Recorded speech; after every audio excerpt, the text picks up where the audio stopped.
Bien-aimés dans le Seigneur, bonjour.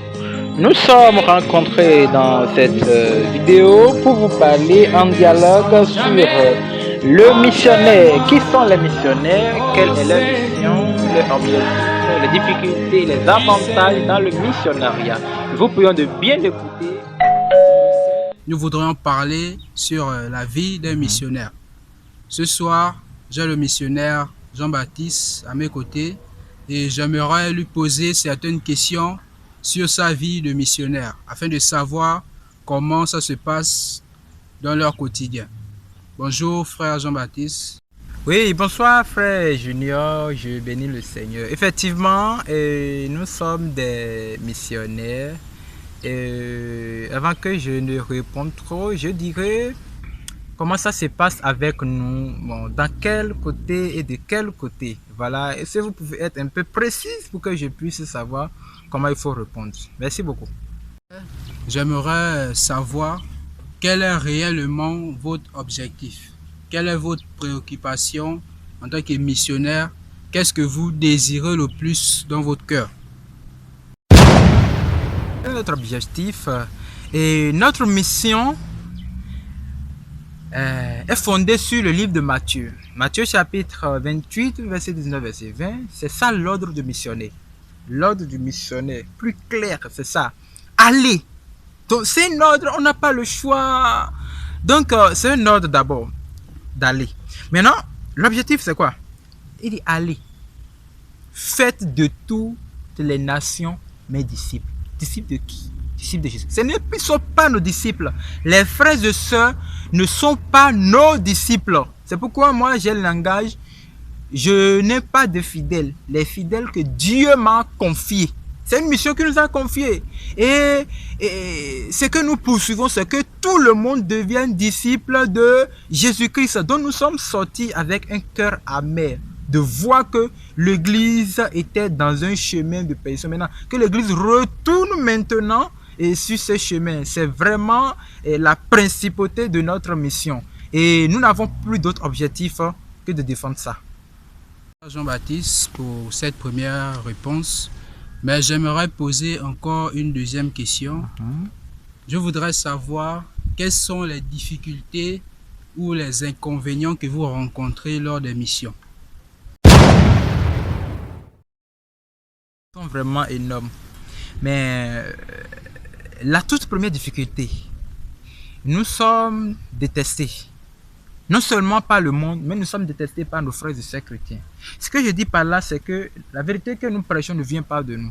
Tellement haïs que les frères n'aiment même pas que nos messages touchent de nombreuses personnes.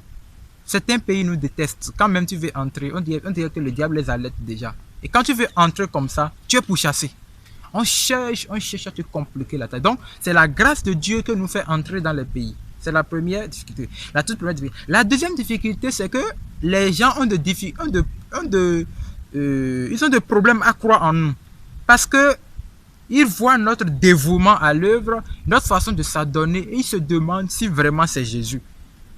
Or, nous nous sommes donnés, ça ne vient pas de nous. C'est une grâce également que le Seigneur nous a offert.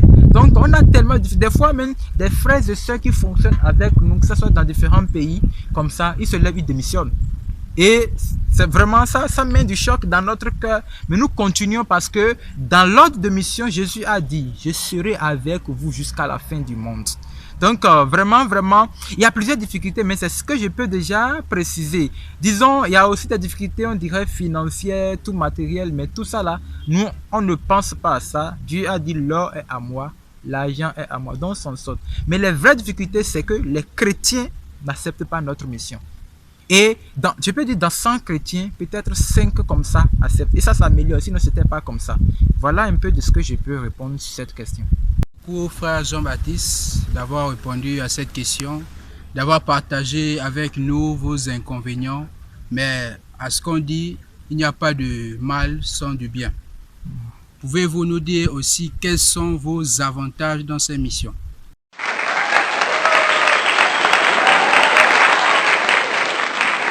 Avantages dans la mission, vraiment, c'est une bonne question.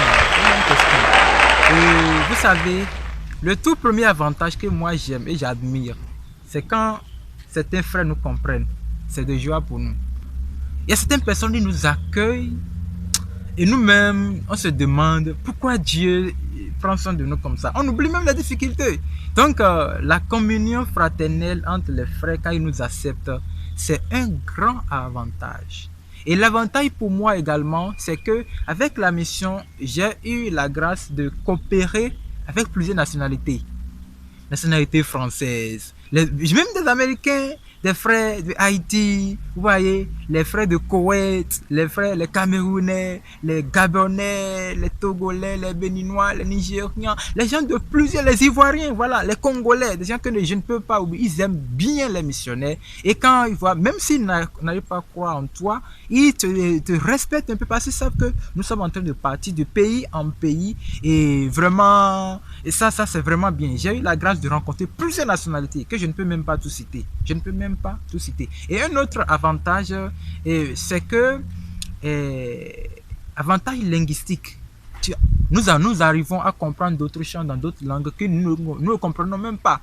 Nous coopérons avec des ethnies qu'on n'a jamais vues. On rencontre des personnes de plusieurs races. Parce que Jésus a dit, je prendrai de toute nation, de toute langue et de tout pays.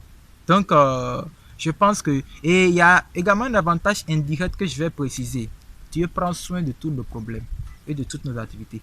Nous, on ne force pas Dieu, Dieu fait ça. Parce que nous prenons soin de ce que Dieu nous a confié et lui aussi prend soin de nous. Et le plus grand avantage que nous n'oublions jamais, et c'est ça, nous pointons le message, c'est que Dieu a réservé une grande récompense pour tous les missionnaires qui s'adonnent, qui sont dans cette mission du réveil des nations. Du réveil des nations. Et quand je relève également le thème réveil des nations pour dire que toutes les nations doivent être réveillées. Réveil politique, réveil dans tous les domaines, mais plutôt le réveil de l'Église à retourner sur la doctrine prêchée par Christ et les disciples. Donc c'est un peu de ça. Merci. Merci beaucoup, frère Jean-Baptiste, d'avoir partagé avec nous vos avantages que vous rencontrez dans les missions. Cela nous sera très utile. Maintenant, j'aimerais poser aussi une toute dernière question, à savoir comment l'on peut savoir que nous sommes appelés à être missionnaires. Quels sont les signes qui peuvent nous montrer que Dieu nous appelle à être missionnaires, à parcourir le monde entier comme vous le faites pour annoncer l'évangile sans crainte? Et aussi, quels sont les conseils que vous pourriez donner aux missionnaires, à vos frères et sœurs qui sont en mission dans d'autres pays? Quels conseils pouvez-vous leur donner? Merci. Comment reconnaître si on est appelé à être missionnaire? Et de façon générale, normalement, tous les chrétiens sont des missionnaires. Oui, parce que nous avons une mission de sauver. Mais Dieu distingue certaines personnes particulièrement. C'est un appel. C'est un appel. Vous voyez, quand l'apôtre Pierre n'est pas missionné, mais l'apôtre Paul est missionné. Mais il voyageait pour aller à Damas, non pour aller persécuter l'église, non. C'est là Dieu dit non, non. Cette mission de persécution, c'est pas ça. Je transforme ça en mission de l'évangile. Donc, si quelqu'un va être missionnaire, d'abord, c'est un appel. Il doit sentir l'appel. Oui. Dieu peut l'informer. Dieu peut également l'informer par un frère, par des sœurs, par des frères ou par son leader. Dieu peut également lui montrer à travers une révélation. N'oubliez pas la parole, il comprendra, il sentira cela qu'il est appelé à sortir. Et sortir là, ne pensez pas que l'appel missionnaire, c'est une joie. C'était difficile de croire et de comprendre. C'était tellement difficile que nous ne pouvons pas s'en sortir. Parce que quand tu sens l'appel et tu protestes contre, c'est que tout ce que tu fais devient zéro. Plus tu forces à devenir bien, ça ne marche pas. Tes affaires ne marchent pas. Et tu vas toujours sentir la voix de Dieu qui te dira, va pour moi. Va pour moi. Et dans la Bible dit, la moisson est grande, mais il y a peu d'ouvriers. Il y a peu d'ouvriers. Il y a peu d'ouvriers. On a tellement ce problème. Donc, si quelqu'un a l'appel, il le sentirait, Dieu l'informerait certainement. Pas une fois, pas deux fois, pas trois fois. Si Dieu ne l'informe pas, Dieu ne lui parlera pas quelqu'un. Sûrement, il sentira l'appel. C'est tout comme les autres appels. Une autre chose, si un frère ou une sœur qui est simplement un chrétien, mais qui n'a pas senti l'appel de Dieu, Dieu le traverse de quitter son pays, par exemple, quitter Nigeria pour aller à Madagascar, par exemple, il faut savoir qu'il devient missionnaire. Il doit tout faire pour porter le message qu'il a en lui. Il doit porter ça là-bas. S'il ne porte pas là-bas, il ne porte pas ça là-bas, il n'a pas respecté l'ordre de la parole. Dieu dit, allez partout. Donc, l'expression là aussi, je vais vous rappeler. Aller partout ne veut pas dire aller seulement dans les rues, non. Aller partout en tant que missionnaire, c'est aller dans toutes les nations. Donc là, moi, je ne suis pas xénophobe, donc je n'ai pas de nationalité. Et je suis de toute nationalité. Jésus-Christ ne nous a pas distingués de nationalité. Et je ne vais pas trop continuer dans ça. La toute dernière question, quel conseil je peux donner à tous les missionnaires, les frères et sœurs missionnaires? Je vous encourage, chers bien-aimés frères et sœurs, dans la mission, notre mission de conquérir les nations.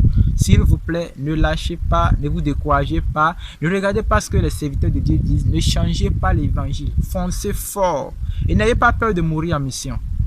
On a tellement de missionnaires qui sont morts en mission, que ce soit au Japon, en Chine, en Inde, même en Afrique, au Niger, au Nigeria. Des gens qui ont été tués par des Boko Haram, des djihadistes ou bien des groupes islamiques. N'ayez pas peur, déclarez la vérité dans toutes ces dimensions. Dieu ne trahit pas. Donc, c'est le plus grand conseil que j'ai à vous donner. Et ne vous souciez pas du lendemain. Dieu s'en charge. Merci beaucoup et j'invite également les frères et sœurs, rejoignez-nous s'il vous plaît. Faites possible pour entrer dans le mouvement de réveil des nations. Que le Seigneur vous bénisse. Amen.